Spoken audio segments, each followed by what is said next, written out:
Dear students, अब हम Ganga lesson का पेज नंबर 38 पढ़ेंगे। अपने तटवर्ती क्षेत्रों की ज़मीन को उपजाऊ बनाने में मेरा ध्यान रहता है। गंगा नदी के आसपास के क्षेत्रों में जल स्रोतों जैसे कुओं, पोखरों, झीलों, तालाबों आदि में पेयजल की कभी कमी नहीं होती। इससे कृषि क्षेत्र को समृद्ध बनाने में मेरा अमूल्य योगदान रहा है। बोलते जो भी मेरे तट पर किनारे के पास जितने भी क्षेत्र हैं उनकी ज़मीन को उपजाऊ बनाने में मेरा पूरा ध्यान रहता है। और वहाँ पर जितने भी कुएँ, पोखर, झील, तालाब हैं उनमें कभी भी पेयजल होता है, पीने वाले जल की कभी कमी नहीं रहती, अर्थात उसमें जल भरा ही रहता है, जिससे कृषि क्षेत्र जो है वो समृद्ध बनता है। अपने उद्गम स्थल पर मैं सिकुड़ी सी पतली जलधारा के रूप में होती हूँ। आगे बढ़ते ही मुझ में अनेक नदियाँ आकर मिलती हैं।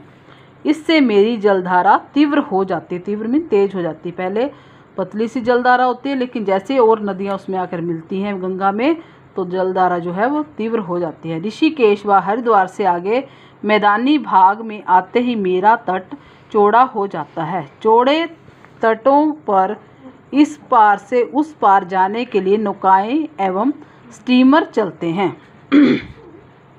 अनेक प्रमुख शहरों में मुझ पर सड़कों और रेल पुलों का निर्माण किया गया है।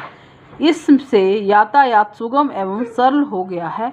इतना ही नहीं, प्रयाग से पश्चिम बंगाल के हल्दिया तक मेरी जलधारा को राष्ट्रीय जलमार्ग घोषित करके उस पर जल परिवहन शुरू किया जा रहा है। यद्यपि प्राचीन समय में मेरा स्वरूप अत्यंत सुंदर था, तथापि वर्तमान समय में मेरा स्वरूप दूषित और कुरूप हो गया है। पहले जो था वहाँ का जल गंगा में साफ सुथरा था, लेकिन अब जो है वो दूषित जल होने के कारण उसका रूप जो है कुरूप हो गया है। अपने उद्गम स्थान से निकलते समय मेरा जल बहुत पवित्र एवं स्वच्छ रहता है।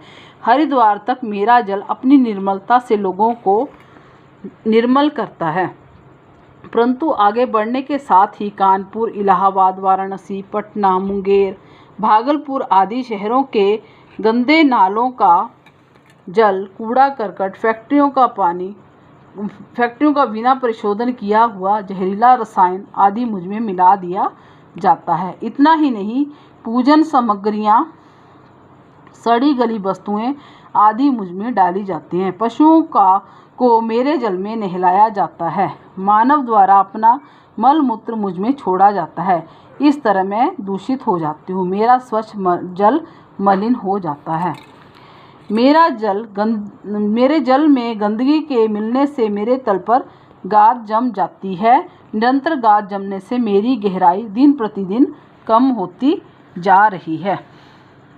गाद में गंदगी, इससे मुझ में पानी कम समाता है। जब नीचे गंदगी रहेगी तो पानी जो है वो कम ही उसमें आएगा। यही कारण है कि वर्षा ऋतु के समय मेरा पानी तटों से बाहर निकलकर चारों ओर फैल जाता है, जिसे लोग बाढ़ कहते हैं, जिसको फिर बाढ़ का रूप मान लिया जाता है। इससे फसलों, संपत्ति व लोगों के प्राणों की भी भारी हानि होती है।